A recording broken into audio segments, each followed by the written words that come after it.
This is Mansplaining on KEGL Fort Worth, Dallas, 97.1 The Freak. It is not the critic who counts, not the man who points out how the strong man stumbles, or where the doer of deeds could have done them better. The credit belongs to the man who is actually in the arena, whose face is marred by dust and sweat and blood, who strives valiantly, who errs, who comes short again and again, because there is no effort without error and shortcoming, but who does actually strive to do the deeds, who knows great enthusiasms, the great devotions, who spends himself in a worthy cause, who at the best knows in the end the triumph of high achievement, and who at the worst, if he fails, at least fails while daring greatly, so that his place shall never be with those cold and timid souls who neither know victory nor defeat. Let me tell you something. Nowadays, everybody's got to go to shrinks and counselors and go on Sally Jesse Raphael and talk about their problems. Whatever happened to Gary Cooper, the strong, silent type? That was an American. He wasn't in touch with his feelings. He just did what he had to do. So what they didn't know is once they got Gary Cooper in touch with his feelings, that they wouldn't be able to shut him up. And then it's dysfunction this and dysfunction that and dysfunction Alrighty then, welcome on into a Sunday edition of Mansplaining. I'm Pugs Moran, alongside my partner, Dr. Robert Schwartz. We do this, typically, you would hear us here on 97.1 The Freak on a... No, not typically. I'm not even going to say that. Supposedly, this is a show that airs on Saturday and Sundays, but we've been bounced around a lot, and we're okay with that. We're on. You pick any two random nights of the week, and any given week we're on. Yeah, that's true. You got to guess, but you got to, on any given night, you got a 1 out of 7 shot. What we do is we get together sometime in the middle of the week. We all put on blindfolds. We spin around 3 times, and we throw a dart at a calendar. And those are the days that we do shows. A cowlander. A cowlander. Hey, that's AO, everybody. Say hello to AO. Hello, I'm drinking tea. How are you? AO, my newest Facebook friend. That's right. I hunted him down. Right now, on his profile picture on Dr. Schwartz's Facebook page is his AICG facial recreation. It's very weird. That everybody's doing right now. I weird. Swear I'm not ever going there because I'm going to want it too bad. I'm on top of all the newest He things. thinks he looks like a cultist in his Facebook AI picture. Kids, hold on, because this is all very good subject matter. But let me reset what we're doing here. It's Mansplaining. Typically, we're on Saturday and Sunday evenings, 9 to 11, right here on 97.1 The Freak. Tonight is a Sunday show with no cowboy game. That's good. We expect a lot of calls. 214-787-1971. That's 214-787-1971. What do we do here, Schwartz? What is this? We take your calls, and you ask us a question about whatever. Advice. Yeah. Old school advice. Relationship, marriage. Doesn't matter. Dating, sex. Whatever. Anything. Whatever's going on. You got a beef? You got something you want to beef about? Maybe get our take on something that irritates you? That's fine. That's what we do. We are bringing back the magic of the old school caller-driven radio show. That's what we're doing here. And by the way, we got a special show on Tuesday. We're going to be on Tuesday. That's why we weren't on last night. So Tuesday night, Tuesday's a whole different set of problems that come in. Tuesday it's problems. It's a weeknight. It's more work problems. It is. And by the way, here's what we're, again, these are we got a problem with your wife, that's fine. You got a problem with the next, that's fine. You got a problem with your friend, you got a neighbor that drives you nuts, whatever it is, it doesn't matter. We're here to help you. Schwartz. Maybe you're happy with your wife. We can fix that. We can fix that too. Yeah. Whatever direction you need to go in, we'll nudge you there. We'll mess it up. Schwartz is, of course, a board-certified smart person. He's got an Ivy League education, and he knows all of that stuff. The board of smarts. The board of smarts. And I'm just an everyday 2 cup of coffee in the morning. Joe, you're a smart person. You're just not board certified. I've just screwed up. You didn't bother, submitting to the man's testing. I did. Yeah. You know what I did? I got certified by the streets. I am street certified. 2 divorces. Street smart certified. Destroyed every relationship I've ever been in. And then some. Well, you're the same, right? We know. We've made the mistakes. I'm 0 for 1. Yeah. All right. So that's why you can feel comfortable trusting myself and Dr. Schwartz with your most private questions. 214-787-1971. Let's also say hello to Lacey. Lacey is here. Hi, Lacey. Hi, guys. I'm also equally as as destructive. I like to mess things up for myself quite often, so I'm used to that She as knows. well. We've screwed everything up. There is no situation you can present to us that we can't at least relate to. Yeah, that we haven't messed up at least once, and now we know what we wouldn't do again. Yeah. Lacey, we debuted last week a new segment we're calling Leather and Lacey. And it happens at 10:30. We don't even know what it is. Sounds like it should be a BDSM segment, but it's not. Go ahead, Schwartz. One more time. Hit your head on the microphone. That is the second time he has banged his head on the microphone. You know, you could have just passed that off as like some did the first time. Some blip in the control room. If it makes you guys feel any better, Reiner does it at least 3 times a week, and he's been here daily. I knocked a tooth loose. I may have a concussion. I may have a concussion now, though. Schwartz, I literally knocked a tooth loose. On the once. microphone? On a microphone in 1996, 97 it had to have been. Somebody was talking smack about me on the radio on a show that I was on, and I came running in from another studio, and as I was leaning into the microphone, Peggy, who was our news girl, Peggy moved the microphone closer to me as I was running in, and it popped me right in the face and knocked my tooth loose. I had to go to the dentist. Did they put it back in? Well, it never fell out. Okay. Yeah. So it re-adhered. They had to, yeah, that's what they did. They did something. All right. So are we all set? We've got some calls here. We should jump into the calls right away, right? Let's do that. Absolutely. We're That's here what till we're here midnight. for, yeah. All right. Let's jump in. Who's the first caller we've got here? This is Dej. Dej, welcome into Mansplaining with me, Pugs Moran, and he, Dr. Robert Schwartz. What can we do you for, sir? Man, what's going on, fellas? How you guys doing? Man, we are doing good, but I can already tell he said like one sentence, and I can already tell something's going on in Dej's life. What's happening, Val? What's going on? Man, I'm just so stressed and depressed. You know, it's like the holiday season, you know, and like this is my first time being in a long-term relationship, like in a long time, and I really found the girl that I like, but it's a kid, man. It's a kid. She's got a kid, or she's a kid, because those are two very different situations. Definitely understand. No, she has a kid, Okay, and good. you know, and I like always try to be fair and balanced towards everybody. But there's something about this kid. Like, not only do I feel like he doesn't like me, I don't like him. How old? And he's like 9 years old. Okay, so he can't kick your ass, so that's not a problem. When you get to be my age, Dej, you start dating women with kids who can kick your ass, and that becomes a whole other concern. Sounds like that's not a real problem for you. I almost wish he was old enough to fight. I can only just do like little passive aggressive things, you know, to try to hurt Settle him. it once and for all. They can be real farts at that age. They can really be hellions. So what's going on? What's going on between the two of you? What's this kid doing? I mean, it's like little passive aggressive things. Like, so like my Netflix is logged in at the house over there. He changes all the profile pictures on the Netflix thing, and he changes me to like a girly character. Like his name is Max, and he also made my face Max from Stranger Things, which I felt like was weird. And then That's the redheaded girl, right? Yeah, and I'm like I'm like the blackest black guy. You know what I'm saying? And it's just like, yo, I had who I had for a reason, you know? Yeah. If it helps any, my 20-year-old son changed my profile on Netflix to the Pink Cowboy. My actual son. Oh, yeah. nice. Yeah. Nice. Yeah. Well, if it makes you guys feel any better, my actual son likes to use my YouTube account, and it's nothing but like gamers and people getting kicked in the nuts. That's all my YouTube account is now. Because It would be that anyways, you know it. Probably Yeah. some I variation. of that. definitely understand that struggle. And like, and being that this is her first child, like she really over babies Max. Yeah. And I don't know if this is common, but he's 9 and he's still in a car seat. What? That is not common. That is Yeah. absolutely not common. As a matter of fact, I couldn't wait to get my kid out of the car seat. I couldn't wait. What is it, 4 or something? They turn a certain age. It's a certain height. I don't Yeah, know. They got to be like 6 feet. Was he still breastfeeding too? You know, sometimes you see those weird parents still like. Yeah, yeah. like I don't understand it. So like, I mean, so knowing that like he's in a car seat, what I like to do is I don't even buckle it good, and sometimes I kick some of those corners as fast as I can. You know. Knock him around a little. All right, well, that's a little bit over the top. Here's what I'll say, and then I'll let the doctor talk to you because I'm sure that he's got some good advice. Okay. 9 years old, you can work with that. I mean, honestly, 9 years old, there's a lot. If you are truly interested in seeing where the relation, how you feel about the mama? Yo, the mother, she's everything that my like ex wasn't. You know what I'm saying? She has a life together.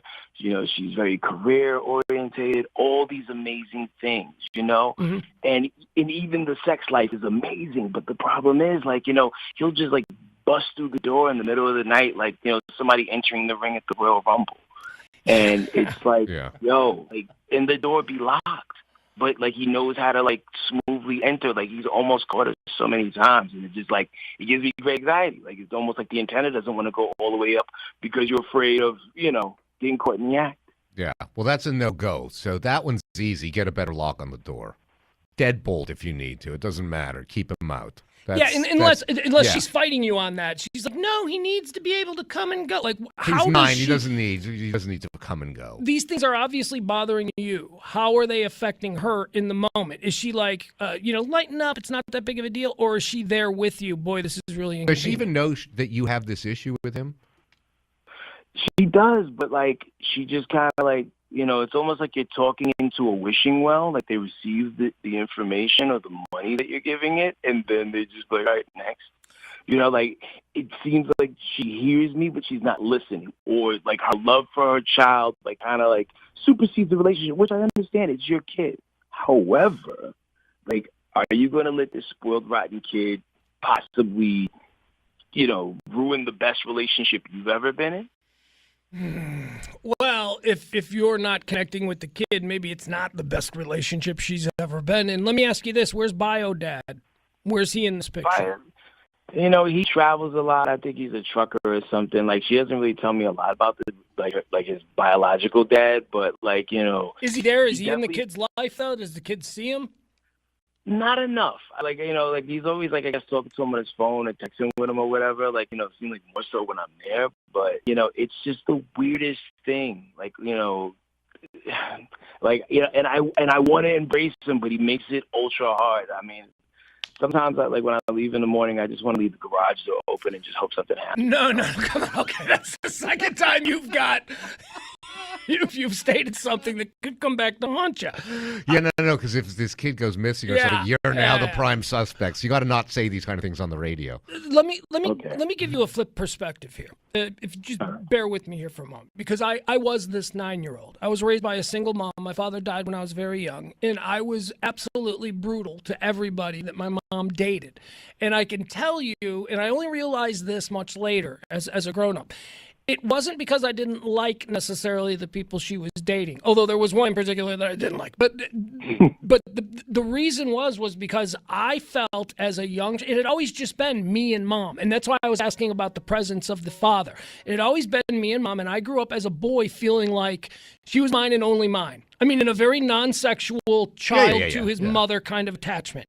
And anybody else that came into the picture that she seemed to like, I felt threatened by. And that became a threat to me. Like, she's going to like him more than me. Did you know you were feeling threatened, or you just knew something you didn't like? No, not until much later. Therapy. Until much later in therapy is when you realize this stuff. Yeah. At the time, I was just a little spoiled, rotten jerk who was a D to everybody my mom brought home. So, and you can't fix that, Dej. As the guy comes, you can't, there's nothing you can do about that. I can tell you there wasn't anything that any man could have done to me at that point to win me over. So this could be very unwinnable. This is a cross that a lot of single moms bear, where, their kids are just the reason they don't have a fulfilling relationship. I have to agree with that, but I think there are certain things you can do. Okay, to hopefully make this go better. One, like the first thing you say, get that door locked effectively. That's an absolute. Right. You need your privacy, and you don't need this kid barging in because we don't need to go into that. You know why. Right, you know why. You know why. But you do need to prepare yourself that there are going to be, this isn't going to just be perfect. If you do see an opportunity to have a fulfilling, committed relationship with this woman, there's going to be a lot of work here because this kid is 9. He's going to be around for at least another 10 years, probably more than that. And at some point, he might be able to kick your ass. So you got to be worried about that. You don't want to be a 50-year-old man having to fight a 19-year-old on the front porch. That ain't fun. This is true. Yeah. Yeah, nah. Yeah, but short. Before that, look, I think you gotta, as diplomatically as you can, you've gotta, as frequently as necessary, have this discussion with her about, what, and to some degree with him as to what is acceptable for you as to how you're going to be treated by him and by her.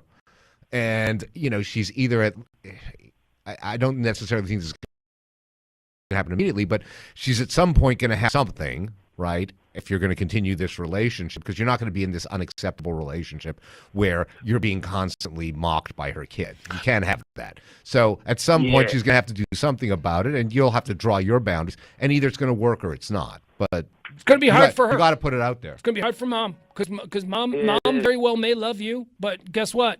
She loves her son more. No offense, but you know that's. But you know what? The thing is, the two things aren't mutually exclusive, right? Exactly. In doing this and setting boundaries for him as to how she treats them, as how he treats the men in her life, she's doing him a favor. She's not doing him any favor by allowing him to be obnoxious to you.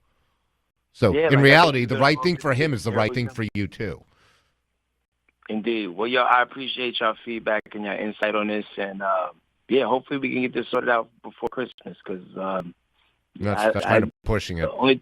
The only thing I want to give him for Christmas is poison at this point. No, that's free time. Stop that. Yeah, get him some kid. Okay, you know what? Get him over. Get him socks. He'll hate that as much as poison. Socks. As much as poison. As much as poison. Yeah, that's for sure. Thank y'all so much, guys. Hey, we appreciate it. Thank you so much. There he goes. 214-787-1971. That's 214-787-1971. Let's go to Dolores. Dolores, you're on Mansplaining with me, Pugs Moran, and he, Dr. Robert Schwartz. Welcome. Hi, well, thank you very much. Glad you took my call. How are you this evening? I'm more pleased that you called. We are doing wonderful. Good. What can we do for you?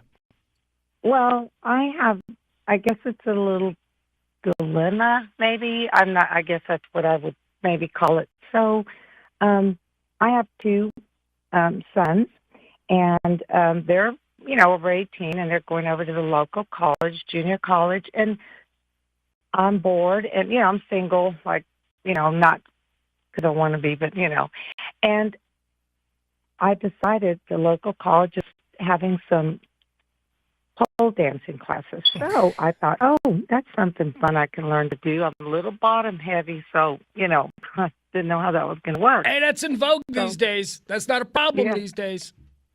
That's it. They like a big... Yeah. People, suddenly people, look, I come from the era where, it was like a tight little button bonjour jeans, but apparently now, big large hips That's and all right. that is very popular. I've got a lot of junk in my trunk. There you go. That's what they say. Where's the problem coming in? The problem coming in, I can already tell. Her two sons go to this community college, and she's they taking go to pole the dancing school. lessons there. Yeah, and so I'm, I was on my third class, and I'm the oldest one in there, and I didn't realize that, but I'm the oldest one in, and a lot of these other girls are really young and cute, so I, gotten to be friends with them. We're all kind of cool, because, I'm real cool. And apparently my sons were coming by, and they were walking through the hall, and they saw me. Well, I was attempting to pull myself up on the pole, and they were disgusted. The look on their face, because I waved, and I told everybody, there's my kids. Adam and Eve, and waved. They both looked like, I'm almost sure one of them threw up in his own mouth. Yeah, can you blame them, Mom? First of all, how old are you? You say you're the oldest one in there. How old are you? Well, I'm 58. You're great. You're doing fine. You're out there. You're living life. You're enjoying yourself. It's very traumatic for your boys to see you in such a situation. I can understand why? that. Because it's their mom. But she's not. I'm assuming you're like wearing workout clothes or something, right? You're not naked on the pole. No. At the community college. Okay, so no, they wouldn't let me. They need to get over it. Seriously. Yeah, this that's can't what possibly. I said. Yeah, they're in their 20s? Yeah, early 20s. This can't be the first time they've been appalled by their parents. No. I mean, my kids are my kids listen to me talk about sex on the radio. So they get up. Well, yeah, they sometimes listen. Most of the time, they're not interested. But I think they should get over it, because I could, there's something for everybody. Yeah. And I could be the next big thing in the pole dancing world, and that's okay. That's not going to happen. But honestly, if this is something that you enjoy and your kids are in their 20s, I can completely understand how this would be weird for them. But they have to understand that you also have a life, and you like to enjoy things too. Right. And if they can't get over it, they're old enough to just Tough it out. You're more than just their mom. And by the way, just give them your class schedule and tell them not to walk down the hallway then. Problem solved, okay? Exactly. Okay. That's Tell them exactly right. to drink a little bit and forget what they saw. Okay? There you go. I don't see this as I see this as not your problem, but maybe their problem. If it's their problem, it shouldn't be their problem. They're old enough that they should be okay with this. Yeah. Yeah. Someday, I mean, they could see me at a club that they're at, and I'm the main act. No, Never know. Yeah, no. Yeah, we gotta okay. stop with this. Yeah. Thank you, Dolores. We appreciate the call. They got to get over it. They got to get over it. You go live your life. Yeah. But I do get why. I think actually Weird seeing for 'em. your mom's strip goes beyond the edge. Yeah. All right, let's do, we got another 214-787-1971, 214-787-1971. Let's go to Colin. Colin, you're on Mansplaining with me, Pugs Moran, and he, Dr. Robert Schwartz. What can we do for you? Hey guys, Hey. I got a situation that came up this weekend. So I co-parent, I'm divorced, and I have a 12-year-old son, and he was with me this weekend. So he came over. We were, throughout the weekend, he seemed a little off. I asked him what's going on, and I find out that he's been in trouble all week.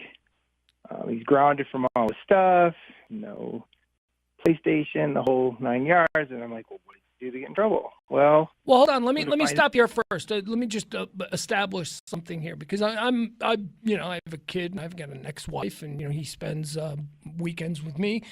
When my kid is grounded at his main house, his mom, when he's grounded there, I know it. And like she tells me he's grounded, here's why, and then I have to sort of adhere to. Typically, I do. I go, oh my God, what an a-hole move that was.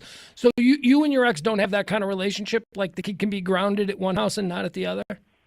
at times. This time I didn't hear anything about it. There's other times that I have heard about it, but he's typically not in trouble very often. So I didn't think, not looking for it, but he usually isn't. And there's been a couple of occasions that she said, yes, he did this or did that, and he's in trouble. And I've did the same thing. If something happened at my house, I told her. Yeah, that's how it's got to be. What happened this week, though, that's different? Yeah, what's the latest? So the deal this week is he tells me, yeah, well, Mom's mad at me. And I'm like, okay, why? She goes, well, she caught me. I was in the bathroom, and she thinks I'm doing something in the bathroom. I'm like, how old is he? How old is he? He's 12. Okay. He's 12. Okay, so masturbating. Is that he didn't want to say it to you, but that's what's happening. Your 12-year-old got caught masturbating at your ex-wife's house, and now he's grounded. She grounded him for that? And I didn't ground him for that. No, but she did. My ex-wife did, yes. Why? Not only that, she's remarried. Okay. Her new husband and she are they're church-going people. They're very religious. And as I talked to him a little bit more about it, she's really upset with him and telling him how bad this is, that something that he's doing. And I've got a huge issue with this because we need to have this discussion, but I don't know how to bring it up with her, that you can't be shaming our kid about this. And that, my thoughts on it are, you can't be shaming him. This is something natural that's going to happen. She's not from that school. Yeah. Well, she's going to ground him for this. He's never going to be ungrounded for the next 10 years at least. Right. 10 years? He's going to go straight. Well, he won't be living with her anymore. If I'm any judge, he's going to solidly carry this into his 40s. And then yeah, there'll but be some presumably drop he's not living with his mom anymore. No, that's true. Well, if he never stops doing it, who knows? I don't know that we ever stop, but we do have a decrease in the motivation or, whatever at some point. We can get to that at some point. Yeah. So here would be my question. You were married to this woman. Did you have any sense that she had these kinds of feelings when you were married, or did her religious conversion and maybe seeing the light or having a different change of heart, is this something that has happened recently? I think it's more recently. She was, I'm not saying that she was the most free and open person ever. Mm-hmm. She wasn't, but she was not this prudish that I can remember. We've been divorced for quite some time. She's been with this relationship for about 7 years now, so it's been a long time. But yes, it's progressively moved further and further into, I don't know if it's just her aging and becoming more conservative. I don't know what it is. But my issue is I feel like we're going to be putting him there's no reason that we need to be punishing him for this, first of all. And I don't want to say he's doing something bad or wrong when I really don't feel that he's doing something bad or wrong, something that is completely natural. But she doesn't. I don't know if she's going to understand that when I have this conversation with her. Well, I think you've already hit on the first thing that has to happen is you have to have this conversation with her and see exactly where she is on this, why she grounded him for it, and what her feelings are, and you got to let her know what your feelings are. Ideally, you can come to some sort of agreement as to how you can co-parent on this, and hopefully you can come to common ground on this. I can tell you in my experience, not necessarily this issue, but there are issues, in my, in raising my kids where my ex-wife and I just don't agree, and my kids have gotten grounded for things that I didn't agree with, and you're kind of stuck on a little bit of this. She's going to do what she wants to do in her house. So the first thing I think you got to do is talk to her and establish where you both are on this and see if you can agree on it. And then, I guess problem solved. The second thing you got to do is have a discussion with your son. Yeah. And you need to tell him the things that you said here, basically, that you Well, I've already talked a little bit about it to him this weekend. Yeah. Said, you don't have to worry about that. But here's the deal.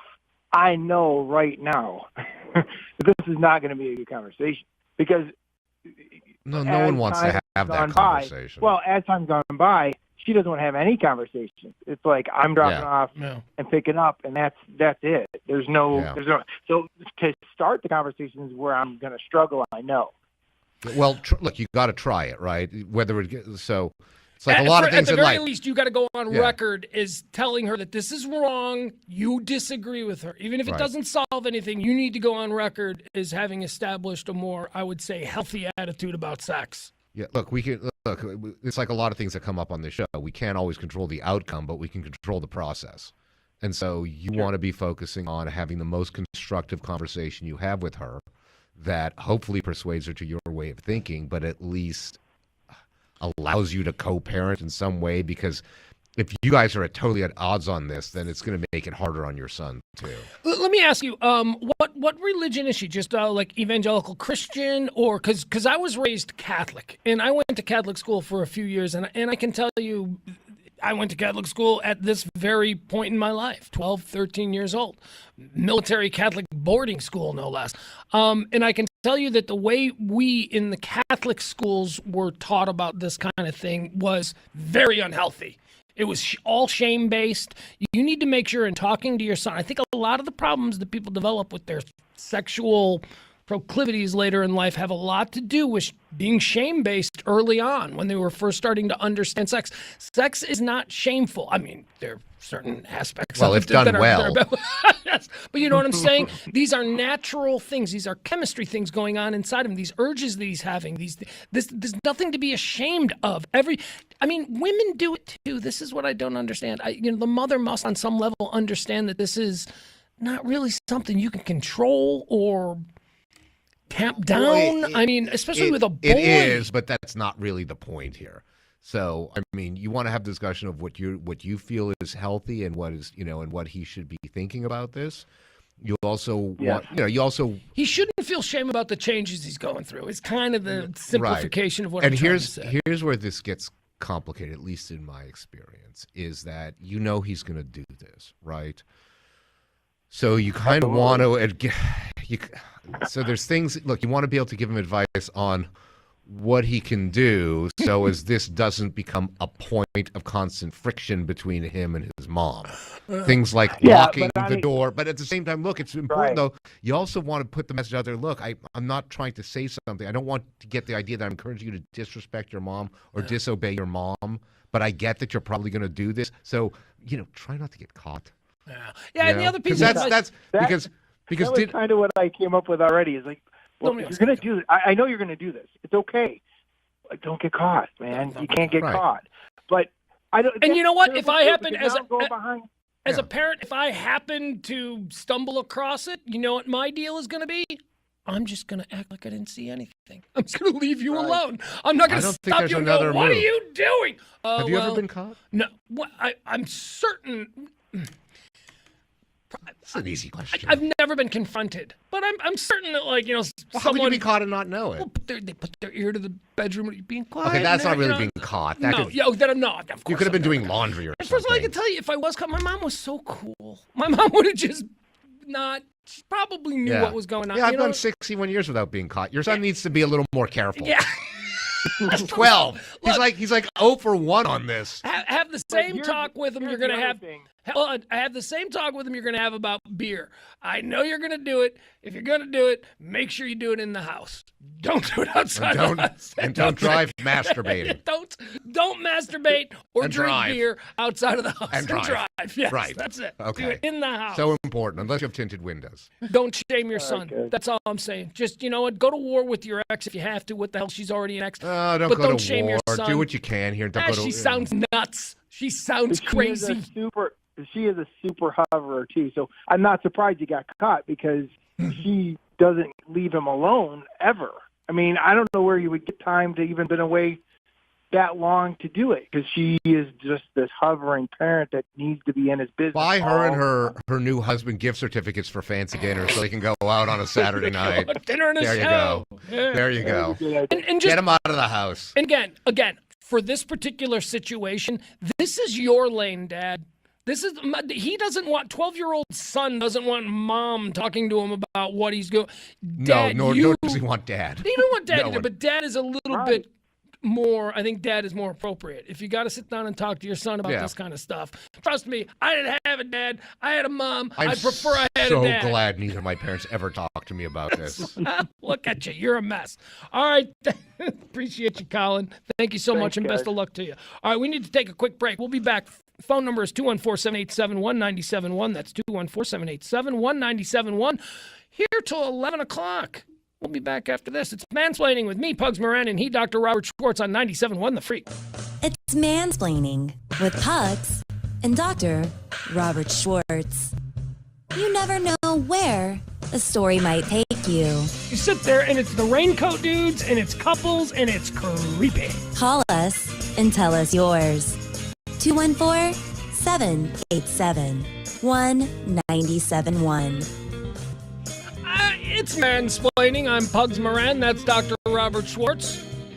You know, at 10:30 on this show, we like to do a little segment we call Leather and Lacey, where we bring Lacey on, and she just kind of gives us stuff to chew on from her, the female perspective.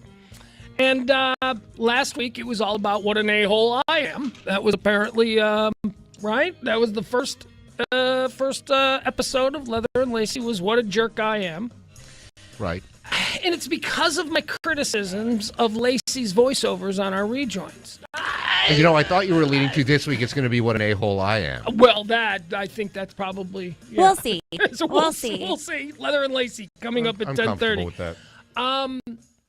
Why do you sound like an automated operator from 1979 giving me the phone number? The number you've dialed, 1-3-1-2. That's what you sound like. Because whereas you said last week you thought you were dealing with a professional, I forgot that I was not, and I actually went into straight voiceover mode, where if people tell me to be slow and sexy, that's what I was doing. But I'm more used to doing meditation normally. I'm terrible? What? I'm terrible? Did that voice just tell me that I'm terrible? I think we can do week 2 of what an a-hole Pugs is. I think it's going to happen. I've got can new material right now. We can skip me for another week. What? All right, let's go back to the phones. Let's get rid of the Fleetwood Mac. Is this Fleetwood Mac or Stevie Nicks? Fleetwood Mac, isn't it? No, it's I don't know. Stevie Nicks. Leather and Lace. Leather and Lace, That's silly. right. It's Stevie Nicks and Tom Petty, right? Yeah, it's Stevie Nicks and Don Henley. Stevie Nicks and Kenny Loggins, right? The Petty one was Stop Nicks and Dragging My Yummy. Heart Around. Stevie Nicks. She did duets with everybody. I was just running through. Bing Crosby. Bing Crosby. That's one way to say it. Right, yeah. Al Jolson. That was a good one. Was an excellent one. That was Stevie Nicks, Al Jolson. That old. That was good. Charles de Gaulle. I didn't know he was a singer until I heard. Yes. Yeah, She makes anyone sound good. She is. She's good. Okay, so couple of things here. 214-787-1971. That's what we do. We take your phone calls. There was something that I wanted to mention that I completely I just forgot. All right, that's all right. Let's go to the calls. Derek, you are on Mansplaining with me, Pugs Moran, and he, Dr. Robert Schwartz. What can we do for you? Hey, guys, what's going on? Derek! Well, Sunday night, we're just trying to solve people's problems. You got one for us? Sunday fun day, am I right? Yeah, Can we dispense with that already? I hate that. You know what? Last week I said we need to get rid of people who say, it is what it is. But yeah. You know what? Sunday fun day can go first. You can go, Sunday fun day. But I could tell by the way he said it, that's not something that rolls off his tongue easily. No, and Sunday fun day, it's always someone like day always drinking. A douche. It's always some douche, Yeah. Some douche in a flat brimmed hat. Shut up. Stop having fun.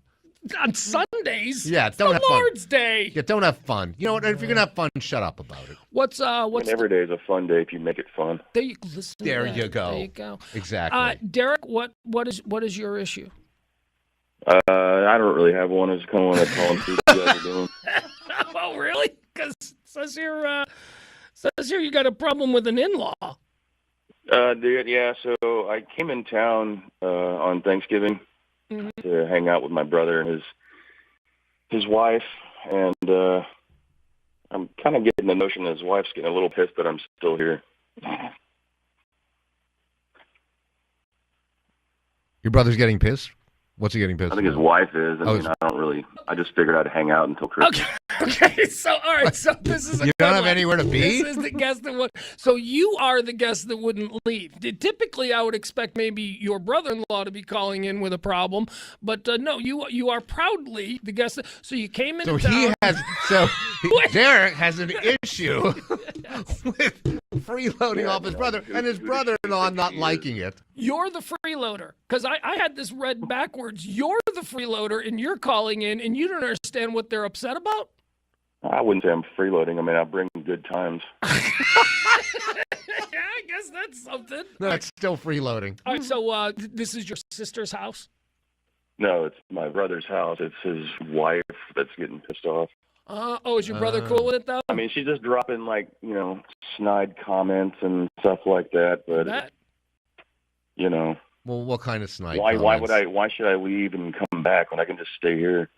You sound like the kind of guy who reacts to snide. Snide sounds like it's right in your wheelhouse. Yeah, you sound very passive, like not a lot of screaming. You're kind of laid back, but you can cut to the quick with a good line. Yeah, I mean, what's the point of getting mad about it? Well, you're the one that needs to leave. So the situation is that you are How long are you going to stay?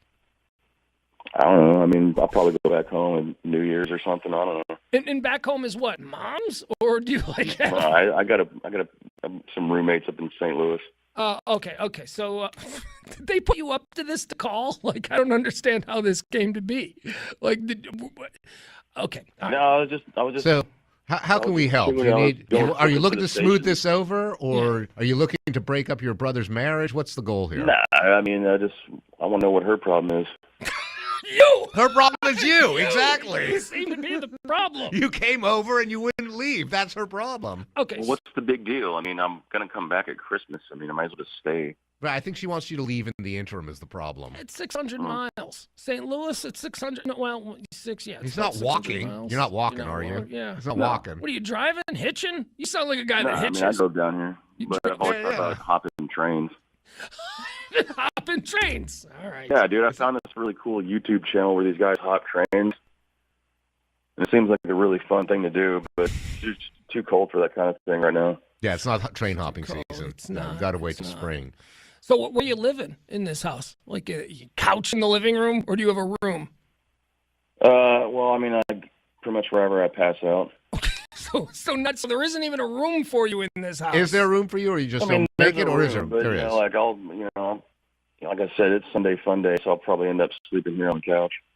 Okay, see, that's a problem because, it's not your house and it's not your home. You have to, on some level, understand that you are a guest and that there are certain rules to being a guest. And it sounds like you're taking advantage of the fact that this is your brother. You and your brother are close, right? You probably whipped each other's ass a dozen times in the last... Oh, for sure. Yeah. All right, so you and your brother, you can't offend each other. Your brother doesn't... Your brother sounds like kind of a dimwit, though, if he doesn't understand why his wife is upset about this whole thing. I mean, I just tune out all the fighting. But it's about you. You should be tuning it out. You should be taking it to heart. I mean, when it gets too loud, I just go outside and have a dart. Just a smoke. Are you smoking in the house too? No, dude. I mean, I got. Well, I think it's healthy the way you don't get too anxious about the problems that you're causing. He sounds so relaxed. Yeah. Like, well, I don't get it, man. While he's eating a. While his brother has a looming divorce. Have you ever had a good relationship with a sister-in-law? Oh yeah. I mean, like I'm the one that set them up so many years ago, but you know. Think you get a little credit for that, right? You think you maybe get Sure. a little I think I'm owed a little bit of credit for this. It's probably about 4 days of staying with them, though.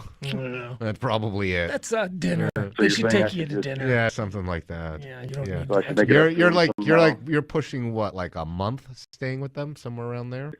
It's getting close, yeah. Yeah, month and a half. Yeah. How you doing on cash? You borrowing money or anything like that? I got some stored away. I got a little bit of Bitcoin, so I've sold off over the years. Bitcoin. He's got a Bitcoin. That's your. What do you do for a living that you can take all this time off? I'm in between jobs. Yeah, it sounds like it. Okay, well, honestly, man, you're a guest. I mean, if we can just stop all the joking here for a minute, you're a guest. There are rules. You've got to read the room. You've got to be a little bit more in tune with, what you're doing to this household. Mm-hmm. Yeah. You got to split for a week. Yeah, can you get a girl or something? Maybe take some of them Bitcoin dollars and get yourself a Motel 6 for a few days. Give him a little bit of space. He lives in St. Louis, not Dubai. He Yeah, can he just can go home. That's right. He can go home. It's only 600 miles. It's not that big a deal. Yeah. Go home for a week. Come back at Christmas. And let me tell you, man. Well, I mean, it's only a couple more weeks till Christmas, so I figure I'll just stay and then go home. Yeah, don't do that. Go home, and that way, because you're not going to get invited back is what's going to happen. And also, Dallas to St. Louis in the summer, you don't have to worry about the boxcars being all that cold. That's mostly running through the south. You should be okay. Okay. So if you want to jump But for on now, a take train, your car back, go away for a week and a half, and come back. Yeah, is that an option? Like, can you go give him a little space for a little time? I mean, I guess so, but I think would be too awkward to just show back up, or should I just call ahead of time? Well, I'd plan it before you leave. You may want to discuss this with them. Hey, get a key made. Take one of their keys. When they're sleeping, take one of their keys, and then first thing in the morning, run down to the hardware store and get a key made, and then just disappear, but then show back up and, like, be in the house, like, when they come home. That's kind of what I was thinking, just leave unannounced and then just reappear unannounced like a magic trick. Yeah. That's not a magic trick. That's an annoying brother-in-law. It's the brother-in-law who doesn't know boundaries. Yeah. Are there kids An in this house? illusion. Are there kids in this No house? kids. Oh, because it sounds like that would be your way to stay. Sounds like you would be the right fun uncle. He sounds like he'd be the fun uncle. You could pull like a... Yeah, I wouldn't want the Hopefully fun one uncle day. staying around either. They got a dog? I mean, are you doing anything to, like, earn your keep? I mean, I clean up after myself. I mean, I'm not a slob. when you're passed out on the couch. Well, I mean, I don't soil myself on the couch, but, whatever mess I make, I clean it up. Oh, well, that changes everything. Small I didn't miracle. realize you The weren't way I look at soiling it, yourself I on the think couch. Your I Honor. want to be at least somewhat welcome when I come back. So Yeah, that's why you got to leave when it's time to leave, or you're not going to be welcome when you come back. I can't say this strongly enough. Get out. I mean, it's not like he's incontinent, or it's not like he's got, Right. there's... Wait, hang on. They're coming downstairs. Hang on. Oh, let's get them on. Wait, you're calling from the house? Yeah, sorry. I mean, all right, guys, I gotta go. All right, there he goes.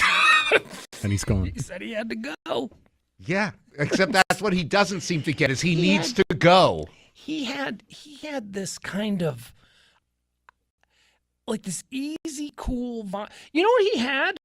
Does anybody? Did anybody Expensive else? weed? No, he reminded me of the way he talks, the way he delivered those lines. He reminds me of Danny Bayless. He sounded like Danny Bayless to me.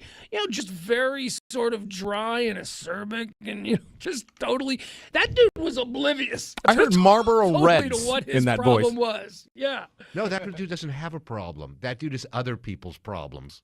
God, that's great. That's like the old Belushi bit. Remember the Belushi bit on Saturday Night Live, the guest that wouldn't leave? Yeah. That's right. That's who that guy is. Except that was just late in the evening, not 3 weeks later. Wouldn't leave the party. It's like it's 4 a.m. and the guest that wouldn't leave is going through your record collection, going, "Oh man, this is a good one. Let's put this on." Yeah. See, his brother needs to go, dude, you gotta leave for a little bit. Yeah, but you know what? Talking to him for just that little shred of time that we talked to him, I don't know that genetically his brother is going to be any better. He doesn't seem to have a clue at all as to what he's doing. And I imagine the brother the same way. I imagine the brother is saying to the wife, "Well, he's my brother. He's family." You know, he doesn't understand at all how this could possibly be an imposition to his wife. This is why I think it's so important to remember never to invite people over. Never. Don't ever let You don't him invite people over. No. You don't go to people's houses. You don't run into these problems. Prevention is the best cure, Pugs. It truly is. All right, let's take a break. We are going to. Are we early on this break, or are we right here? Because I don't want to take another call. A little bit. You guys can chat on for a couple more minutes if you want to. Yeah, We're good. I don't want to get into a call because we got to jump into a break. So 214-787-1971, 214-787-1971. This is Mansplaining. I'm Pugs Moran. He's Dr. Robert Schwartz. We're here till 11 o'clock tonight. Also, don't forget, we're also on Tuesday night. So we'll be taking your calls Tuesday night as well. Okay.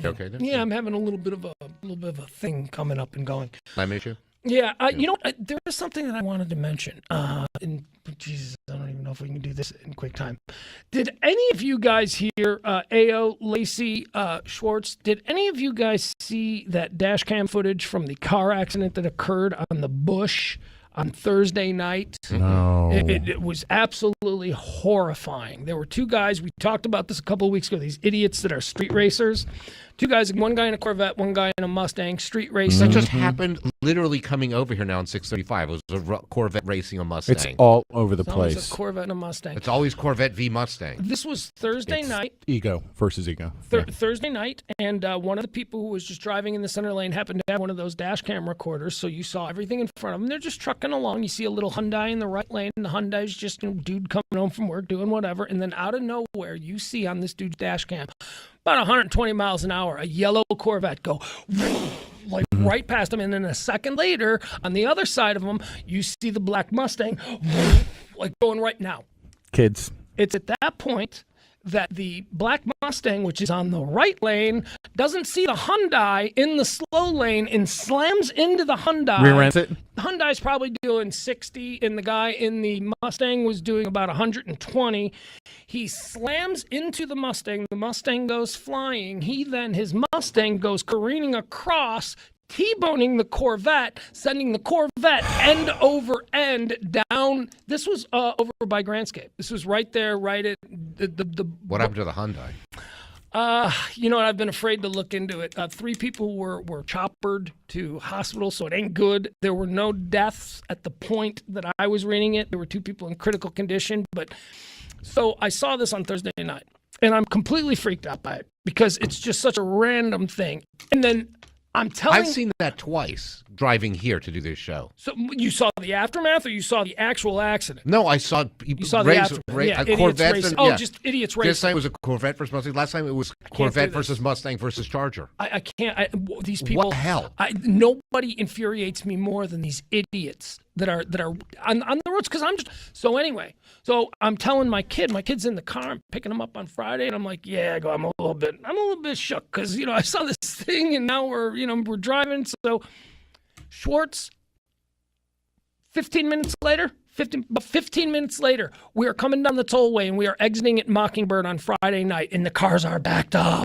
They are all the way backed up in the far right lane of the tollway. There's probably 50 to 70 cars backed up waiting to get off at Mockingbird. It's always slow there. Meanwhile, everybody else is like just whipping by. Yeah. I'm sitting there in the lane, and all of a sudden we hear boom!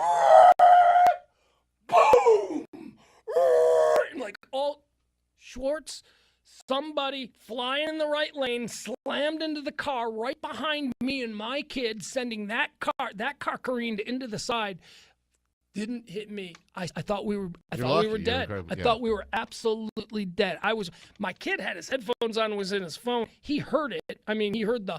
There's an unmistakable sound of cars hitting cars when they're right next. Stomach churning. And then an explosion.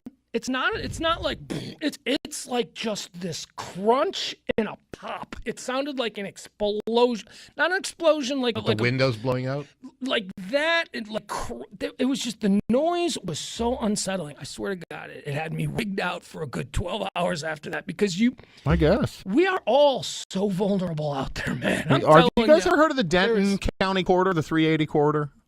Yeah. Yeah, okay, 380 east and west between McKinney and Denton. Mm-hmm. Awash in youngsters' blood. I'm telling you, I lived out there, still live pretty close. So many accidents, so many deadly accidents, especially around Broswell High up there. And it's youngsters. I think, I mean, it should be, I don't know what the rule is because I've never been stupid like this, but if you get pulled over for drag racing and it's pretty obvious, I think you should lose your license for 10 years. I think you've proven that you, at whatever age you are, need a little bit more seasoning before you can be trusted as a licensed driver. It's the only way to stop do you these go to jail? idiots. Do you go to jail for that? Oh, I sure as hell hope so. I would hope so, yeah. I would hope that there's a jail sentence for that because it's just, you see more and more of this of people who just live in the world as if they're the only person in it. It's horrifying. I will kill my kid. First of all, my kid will never have a sports car. These people who buy their 17-year-old idiot kids these sports cars because, I don't know what, daddy's love or something, they're trying to buy their effect. That's so stupid. You know what my kid's going to have? My kid's going to have like a 2004. No, he's going to have like a 2004 Hummer. Remember the original Hummers? Oh, you're going to wrap him in steel. Oh, yeah. He ain't, That's a good idea. I don't want him getting killed by anybody. My oldest still doesn't have a car. Good. Neither does mine. He's really just got his driver's license. So, but he would give me his list of what would be acceptable to him. And I go, look, I don't know what car I'm going to get you when the time comes. The only thing I know about it is you're going to hate it. You're not going to like it. You're not going to like it. I tell my kid the car I'm thinking like 1987 Buick LeSabre. My son's first car, I tell him it's going to be one I'm driving now. It's got low miles. It's in good shape. The engine works great. He's going to have a, what is it? It's a 2018 Malibu. Enjoy that, kid. You ain't going to be doing 120 on the tollway. No way. Or having a girlfriend. He'll have plenty of girlfriends, Schwartz. He'll be fine. We got to take a break. We'll come back. We see your calls. We will take them right on the other side of this. I promise you. 214-787-1971. That's 214-787-1971. It's Mansplaining with me, Pugs Moran, and he, Dr. Robert Schwartz, back after this on 97.1 The Free. This is Mansplaining on KGL Fort Worth, Dallas, 97.1 The Free. It is not the critic who counts, not the man who points out how the strong man stumbles, or where the doer of deeds could have done them better. The credit belongs to the man who was actually in the arena, whose face is marred by dust and sweat and blood, who strives valiantly, who errs, who comes short again and again, because there is no effort without error and shortcoming, but who does actually strive to do the deeds, who knows great enthusiasms, the great devotions, who spends himself in a worthy cause, who, at the best, knows in the end the triumph of high achievement, and who, at the worst, if he fails, at least fails while daring greatly, so that his place shall never be with those cold and timid souls who neither know victory nor defeat. Let me tell you something. Nowadays, everybody's got to go to shrinks and counselors and go on Sally Jesse Raphael and talk about their problems. Whatever happened to Gary Cooper, the strong, silent type? That was an American. He wasn't in touch with his feelings. He just did what he had to do. See, what they didn't know was once they got Gary Cooper in touch with his feelings, that they wouldn't be able to shut him up. And then it's dysfunction this and dysfunction that and dysfunction my I know. All right. Oh, you caught our little behind-the-scenes conversation with me and Lacey. We're preparing for the big Leather and Lacey segment coming up at 10:30. We don't pay her, so, we got to let her do a little something here. Yeah, she's good. She's good. She's all right. Look, it's all about a moment in the sun, right? I guess. It's not doing this for the money. The spotlight. What's wrong, Pugsley? Oh, did you come unplugged down there? Yeah, I accidentally unplugged my headphones. Okay. All right, welcome back. Hour 2 of Mansplaining. I'm Pugs Moran. He's Dr. Robert Schwartz. We got AO. We got Lacey. I'm not loving this new dynamic that is just naturally occurring between me and Lacey. Why has it got to be adversarial? I'm not an adversarial guy. I think it's you're constant criticizing her. I used to like Might you, be Pugs. feeling That was it. a long time ago, though. Come to find out. Come to find out. Wow, y'all. All right, we got room. We got room now. 214-787-1971. 10 o'clock hour usually drops off. It's we got a couple calls, but you know. All right, would you guys stop it? What are you doing? Explain. What are you doing? Just. I'm not doing anything. No, you've been doing this for the last hour and a half, and it's super distracting.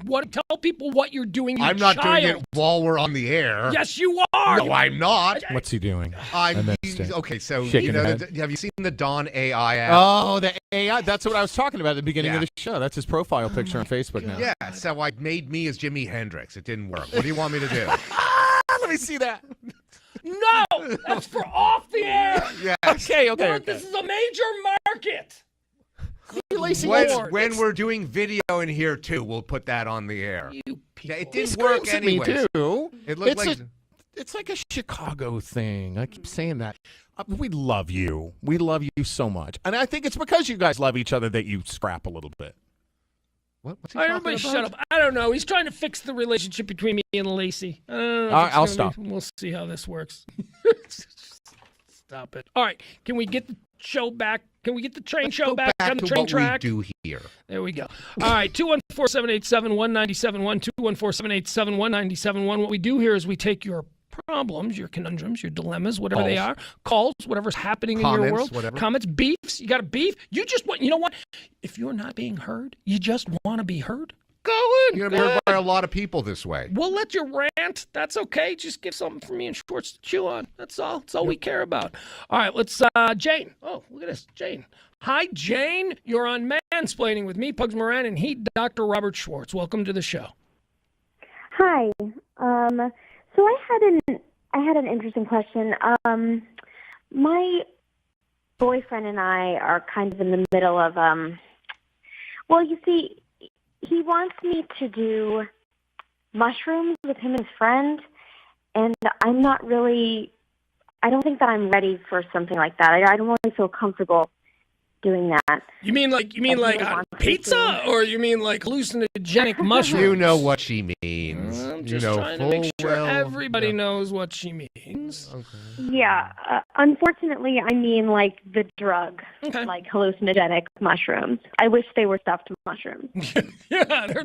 Well, I wish you wouldn't object to doing stuffed mushrooms with him and his friend then? I wouldn't object to doing hallucinogenic stuffed mushrooms. That would actually be nice. Maybe we can combine the two. That doesn't sound like a good idea. No? No. All right, so how old are you? Jane, I'm sorry. How old are you? You sound very young. Yeah, I'm 23. 23. Okay, very good. And you've never done, what is your drug history like? Beer, wine, maybe a little weed? I mean, how deep do we go? Well, I'm like a casual drinker, more of a social drinker, really. Frankly, I never really do it myself. And usually my boyfriend he's mostly a social user of any kind of drugs, but typically it's just been alcohol and weed up to this point. But his friends have just started trying mushrooms, and he had so much fun with it, and he wants to include me because he had so much fun. He wants me to have so much fun. Now is he like, now did he only just recently discover it, or has he done it a bunch of times and it's only just revealing itself to you, or did he really just discover it and he's like, this is so good, it changed my life, I want you to try it? Which is it?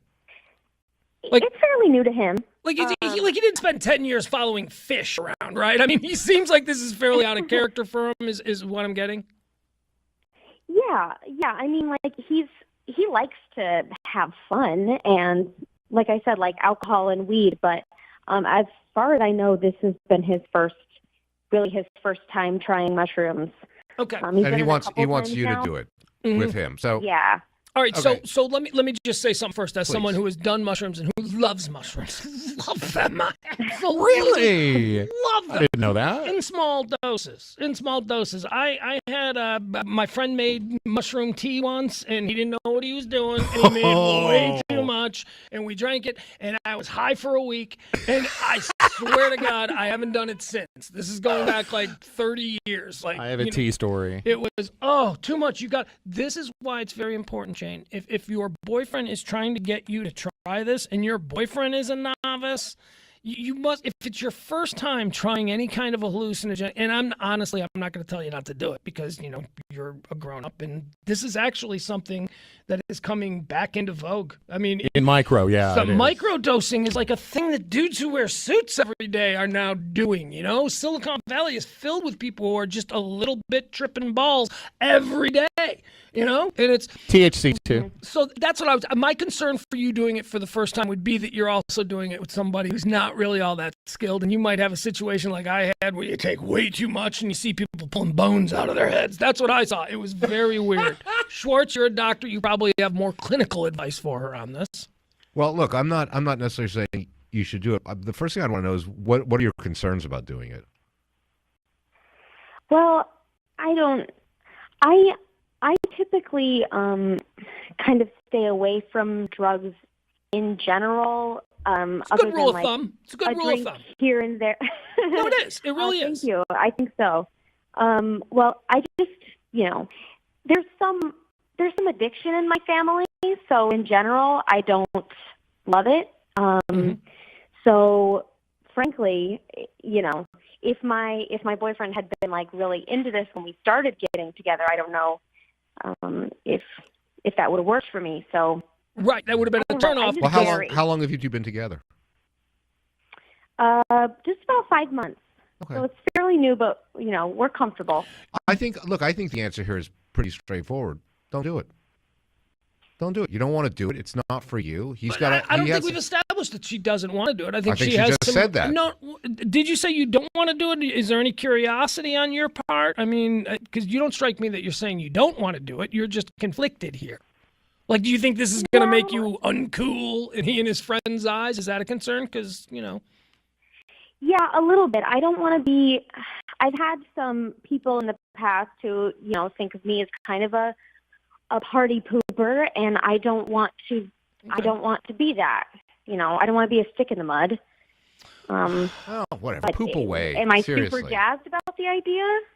Not particularly. Okay, well then no. Then don't do Then it. no. Yes, Don't do it. I would think that this is the sort of look. I can tell you that the first time I did it, I was pretty. I was in that camp of the people who went, holy crap, that changed the way that I view everything. I mean, I really had that. There Do you really still feel that way? Yes. Yeah. Oh, yeah. It's changed your thinking forever. It definitely. Yes. Yeah, it did. Yeah. I would say that. I am not saying that this is something that everybody should do, but what I am saying is that if you want to do it and you do it, make sure that you are safe. Make sure you're doing it in an appropriate amount. You're not going to OD on mushrooms, but you could freak out and do something stupid. So you want to be smart about it. But if you're curious about it, I don't think it's a terrible thing. I think it really does open your mind to all the possibilities of the world, and that's a fun trip to take. Yeah, but with anything like this, the reason to do it is because you want to do it, not because someone else wants you You've to got do to have it. the curiosity. Right. Otherwise you could be. I don't think you'll enjoy it if you're doing it No, reluctantly. you won't. Honestly. If you're afraid to do it and you do it and you unfortunately do a little bit much because the people that you're doing it with don't know how to, right? Measure This the is a real dose. problem. If you're just like, I got like 3 ounces, let's cook it all up and eat. No. Yeah, no, it's just you got to have people who know what they're doing. And then if you go into it, it is such you can probably help me out on this. Whatever your mindset is when you're doing it will be amplified. Magnified, yeah. So if you are excited and you're going to have fun. But if you're a little bit afraid of it and all that, you could have what they describe as a bad trip, where all of a sudden you're afraid of the colors that you're seeing. You're afraid of the sounds that you're hearing. Or even yourself. Yeah. You get like, oh, I'm a bad person. This is Schwartz. You're a pretty straight guy, but you drink and all that. I've never known you to do any kind of an illicit drug. Have you ever done anything like this, like a hallucinogen or something like that? anything I might or might not have done would have been at a college age. Yeah. Okay. So like back then, I can tell you that I really want to try this ayahuasca. I really want to try What's that? Ayahuasca is it's like that. It's like an Indian. It's a natural hallucinogen. Do you know what ayahuasca is? It's a little capsule you take like a prescription med, right? And it's got natural stuff inside of it. Oh, well, maybe it comes in that way, but it's they are little caps. They're like little caps that grow in the ground. Yeah, It's what the Indians used to take to go on their spirit walks and all that kind of stuff. It's like a peyote kind of a thing, I guess. I'm very open-minded to the idea of these kinds of drugs and what they can do for you in the proper setting. Like don't drive anywhere for 24 hours. Make sure that you're. But Schwartz is right. If you have any hesitation, don't do it. Don't let them force you into doing something like this, because this could possibly be a life-altering experience for you. That's true of like everything in life, But isn't it? It's like don't do it because can't- someone's pressuring you to do it. Yeah. So, Schwartz, you can't overdose on something like mushrooms? I'm not sure that's true. I'm not sure that's true. Hold on. Let's ask Google. Yeah, let's High ask enough. Google. Yeah. High enough you could go down all kinds of bad roads. Yeah, this didn't come up that much in plastic surgery training. I think that what you can have is if you take too much, you can have a really bad trip that won't go away. Well, you can you can certainly hallucinate too hard and do dangerous things. You can be that you could traumatized. definitely do. What happened to me was I did too much, and it basically made me lay on the couch because I was smart enough to know don't get up, don't move around, don't touch anything, because I remember laying on the couch and like hours and hours later going, when is this gonna stop? Why At do some I point, still it wasn't feel fun it? anymore. No, Right. after Ready to about come 4 down? hours, it wasn't fun anymore. And it literally, we started. I can give you an idea of how this happened. We started at about 11:45 on a Sunday afternoon. The idea was we were going to just sit in my living room and watch the Bears game and have a little bit of a football game on Sunday afternoon. By 8:30 that night. By 8:30 that night, and I know this because it was the series finale of Mad About You. Do you remember Mad About You? Series, 8 o'clock, 8.5 hours later, I am laying on the couch with my head on my wife at the time's lap, and she's going, "You're going to be okay. You're going to be okay." And I'm going, "This needs to Oh, stop." you're watching Paul Reiser hallucinating? Yes. Oh. The final episode of Mad About You for me was cool. It was Warping. crazy. Same time. All right, Jane, honestly, Schwartz is right. Don't do it if you feel this is one of those big girl moments where you've got to decide who you are, and if it's something that you're interested in and curious about, then do it under the right situation, but don't do it because some boy wants you to do it with him. Yeah, I don't think this is even a big room. I don't think this is even a big issue. I mean, if you don't want to, it's not. If you don't want to do it, don't do it. I mean, that seems straightforward. But then also, but now we're dealing with the fact that she's already been labeled a party pooper, and she's well, worried if he about does that, he goes down that road, dump him. Yeah. If he's not cool with you, I mean, you can have a real heart-to-heart with him, like, look, I don't want to do this, I'm not comfortable with it. And if he's the kind of guy that's like, no, don't worry, just do it, then maybe he's not for you. Maybe he sounds like a self-centered jerk. Yeah, you want a guy, if you're going to be doing this for the first time, you're going to do it with your boyfriend. You want a boyfriend who's going to be more like, okay, I'm going to take care of you. I've been down this road before. Here's a little bit. Let's see what happens. But he hasn't. We're going to be outside.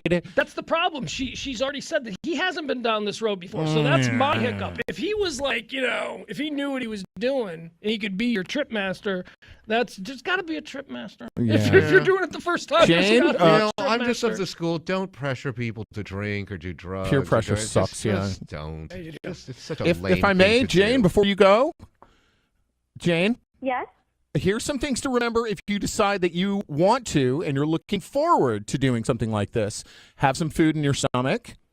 That's really important. Okay. Make sure you're looking forward to it. You got a positive frame of mind. Yeah, you got to be. It's a mindset because that's what's going to be And amplified. claustrophobia is the devil when you're on mushrooms. You want to be outside in a field. You want to be in an amusement park. Birds chirping are also the devil. I'm telling you, the birds chirping were driving. We decided we were going to go sit outside under a tree, and it was like, wah, wah, wah.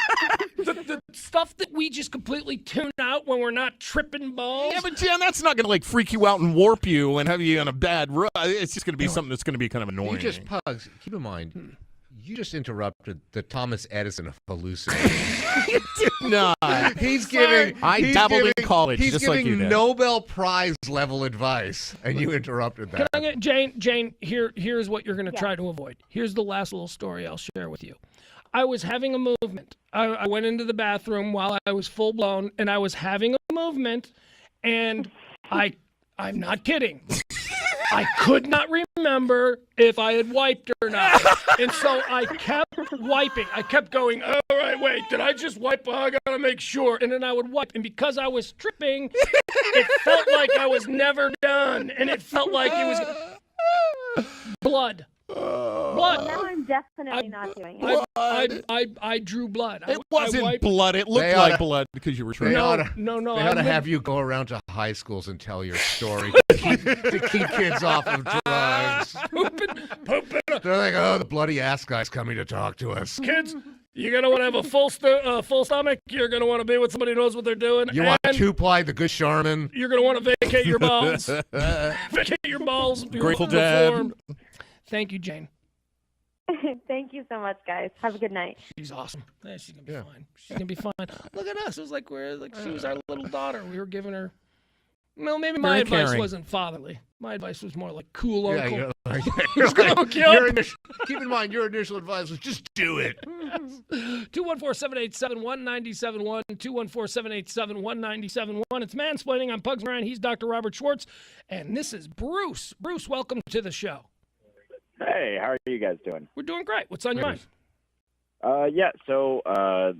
Today I was at the bar with my girlfriend of recent. We've been dating for about 2 months now, and it casually got brought up that she wanted to have a three-way with my best friend, and it just made me uncomfortable, and we got into a fight about it. I'm calling to see, am I justified for feeling wrong about that, or are you guys okay? So let me get the tenor of what's happening. Are you guys like skeevy sex people anyway? Like, is that something that No. Okay, so you're pretty straight-laced people. I've never done it, and that's how I got brought up. Was she was like, "What's something you've never done?" I was like, "I've never had a three-way." Yeah. And then you weren't talking about your best friend, though, were you? Here's the thing: she wants to have sex with your best friend. Yeah. That's the bottom line. She wants to have sex with your best friend. She made the wrong choice. You're not the one for her. She likes the best friend better. So, I hate to be so blunt about it, but that's how I would take it. I'd be like, you obviously want to have sex with my best friend. No, thank you, because that's how I took it. And she's like, no, it's not like that. And I'm like, but it is. Yeah.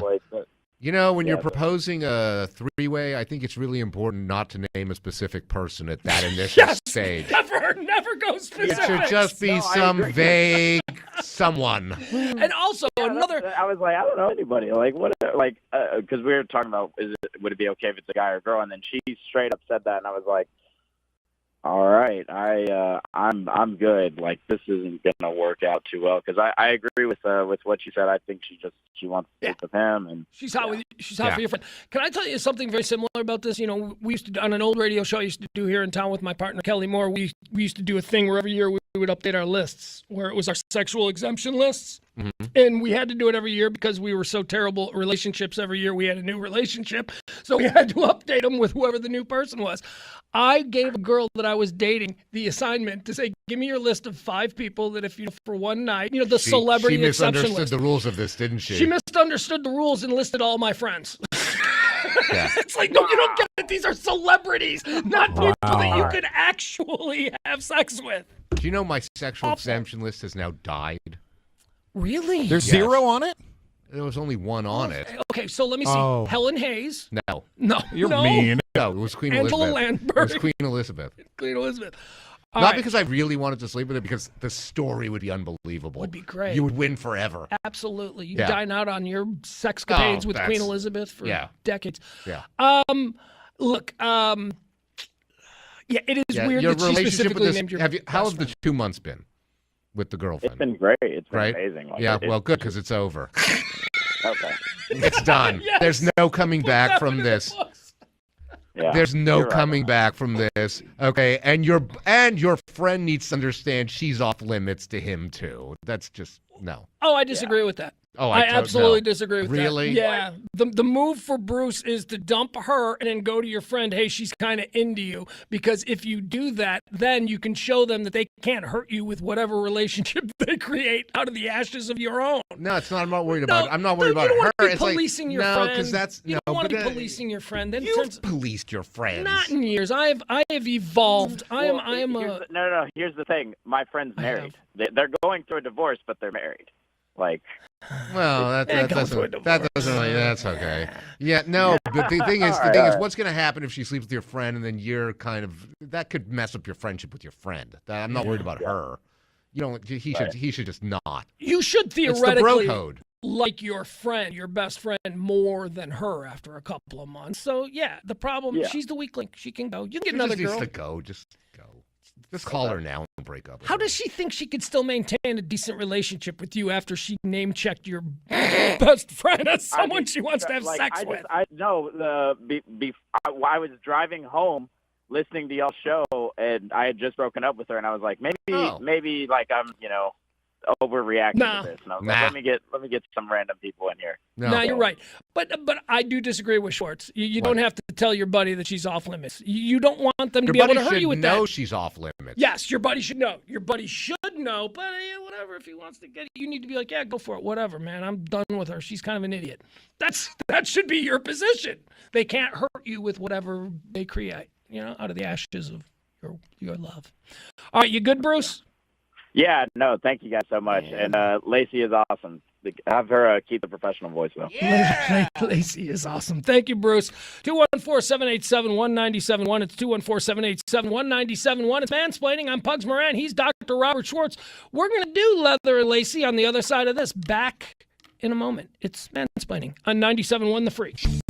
You never know what you're going to hear on Mansplaining with Pugs. Nobody from our generation was hooking up with the teachers. And Dr.